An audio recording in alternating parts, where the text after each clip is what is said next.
Boshlang'ich ta'lim o'qituvchisining kompetentligi fanining maqsadi. Reja. Birinchi rejamiz boshlang'ich ta'lim o'qituvchisining kompetentligi fanining maqsadi. Ikkinchi reja kompetentlik nima? Uchinchi rejamiz esa boshlang'ich ta'lim o'qituvchisining kompetentligi fanining asosiy tushunchalari. Birinchi rejamiz boshlang'ich ta'lim o'qituvchisining kompetentligi fanining maqsadi.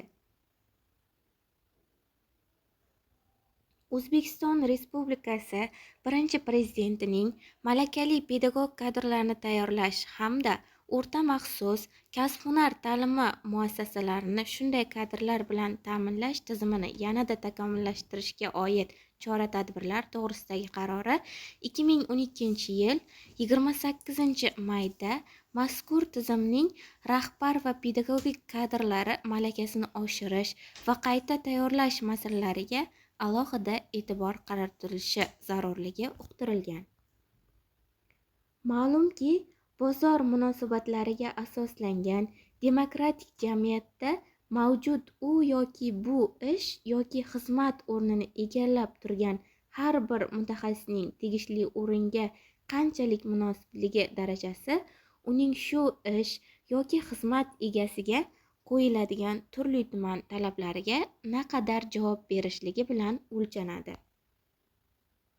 2017 va 2021 yillarda O'zbekiston Respublikasini yanada rivojlantirish bo'yicha harakatlar strategiyasida yuksak bilimli va intellektual rivojlangan avlodni tarbiyalash, oliy ta'lim muassasalarida kompetentli ilmiy pedagog kadrlar zaxirasini yaratish vazifasi belgilandi. Ana endi esa kompetentlik pedagogi u kim? Kompetentlik tushunchasi pedagogning ma'lumoti, ko'nikmasi, qobiliyati va tajribasini o'z ichiga oladi. Kompetensiya bilimlarning umumiyligi va ularning odamlarda mavjudligini anglatsa, kompetentlik bu bilimlarni ish jarayonida ishlatish darajasini anglatadi. Ikkinchi rejamiz esa ana endi biz uchun tushunarsiz bo'lgan kompetentlik nima? Kompetensiya birinchi, kompetensiya so'zi tarjimada layoqatli, munosib bo'lmoq kabi ma'nolarni anglatuvchi lotincha competere so'zi asosida hosil qilingan.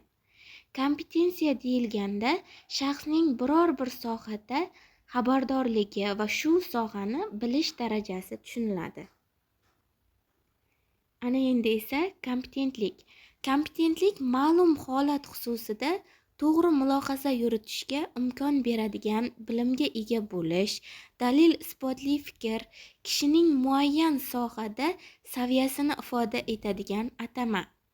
Kompetentlik shaxs xususiyatlari va holatining murakkab ma'lum bir majmui bo'lib, ma'lum sohadagi bilim, ko'nikma va tajribani mujassamlashtirishi hisoblanadi.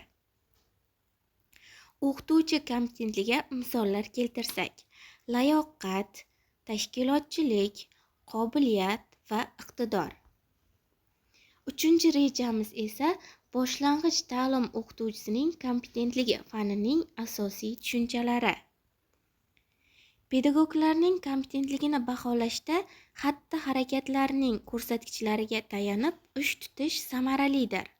Aynan shu narsa kompetensiya va kompetentlik orasidagi farqlar nimani anglatishini aniqlab ko'rsatib beradi. Mutaxassislarning malakasini baholash muntazam, mustaqil, maqsadli, shaffof, aniq mezonlarga ega bo'lishi kerak va zarurdir.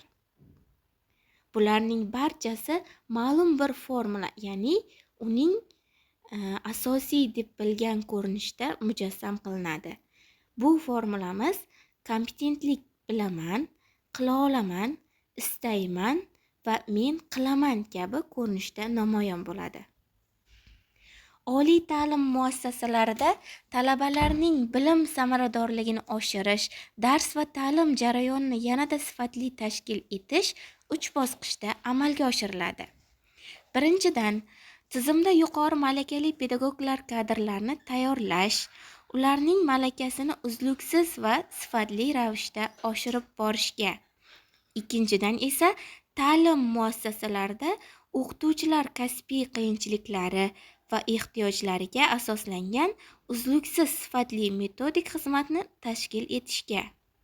Uchinchidan esa mavjud fan xonalari, o'quv laboratoriya asbob-uskunalari, jihozlar va kompyuter texnikasidan umuman olganda barcha shart-sharoitlardan samarali foydalanishga aytiladi. E'tiboringiz uchun rahmat.